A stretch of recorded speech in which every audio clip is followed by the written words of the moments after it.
saying it now on the forum, that I stand completely and utterly by Rabbi Meir David Kahana Zatzal Hashem Yikom Damo, and what he stood for about Israel, about Judaism, about the exile, about the land of Israel. You were right. You were right all along. All the years you were right. And people should read Rabbi Kahana's works. Listen to his speeches. And preach it. And say it to school kids. That's what these rabbis in this school should be saying. They should be bringing it forward to the next generation. Unfortunately, I don't see them doing it. I don't see them doing it because I don't feel it's comfortable for them to... it's not comfortable because they'll have to change their lives a lot. They don't want to do it. They don't want to do it because they're exile mentality Jews. That's just a few minutes. I wanted to vent my views about this saga.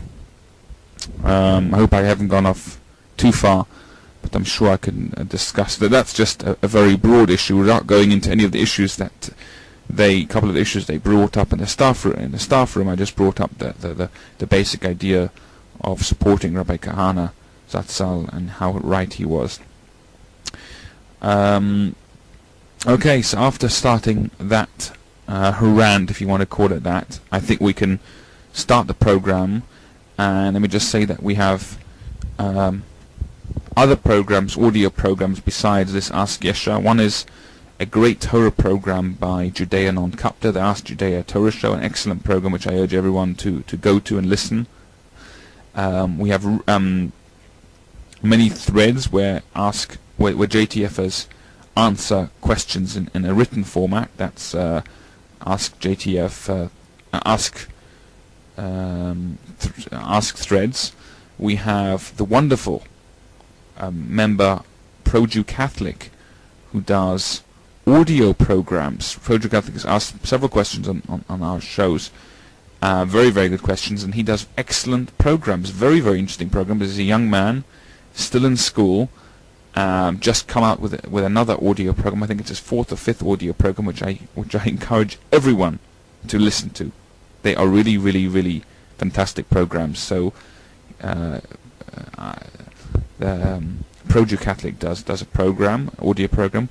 We've got David Ben Moshe, who hasn't done a program for several weeks, along with Paulat Aaron, who do separate programs. We're all very, very much awaiting their programs very soon. And I encourage everyone to try and come out with audio programs and also videos to post on YouTube and similar websites, because it all helps our movement and our forum and the draft Palin.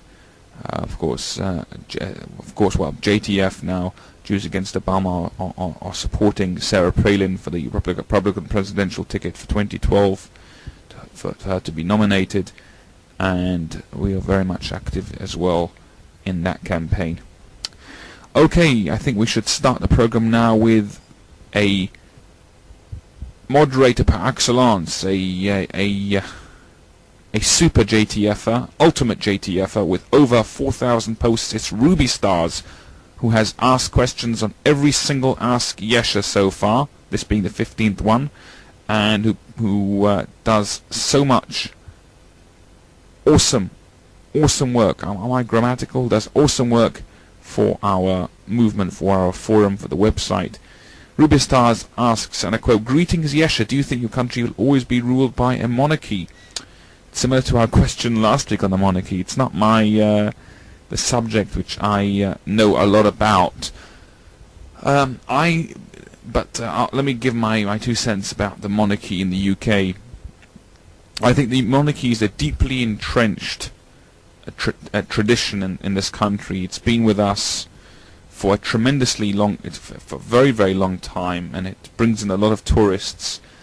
And the establishment, the political establishment, and the cultural establishment, media establishment, do have an attachment with the monarchy, and the monarchies seem to give Britain a boost and a calming effect, and it's seen as, I think the monarchy is seen in the UK, by the UK, around the world, as something representing Britain in a special light, and in this in this way. So I think that the monarchy in this country, for that reason, because of it's viewed by the establishment, at least a lot of the establishment, as something which tames the politicians, and which the politicians have to respect as sort of like a go-between, and I think that's what will make the monarchy be here for quite some time yet. There's been talk of the monarchy playing less and less of a role, and the monarchy doesn't play a huge role.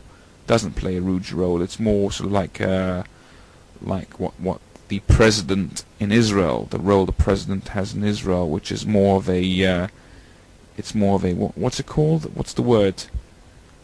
It's diplomatic. It's ceremonial. That's the word. It's more ceremonial, but I think the monarchy is seen as quite prestigious in that sense, Ruby Stars. So I think for that reason, the monarchy will be in the UK for quite some time. Ruby Stars, a very interesting question. I hope I've answered it satisfactorily. Thank you very, very much, Ruby Stars, for that question. I hope you enjoy the programs that we do, and I thank you very much for your support. Our second member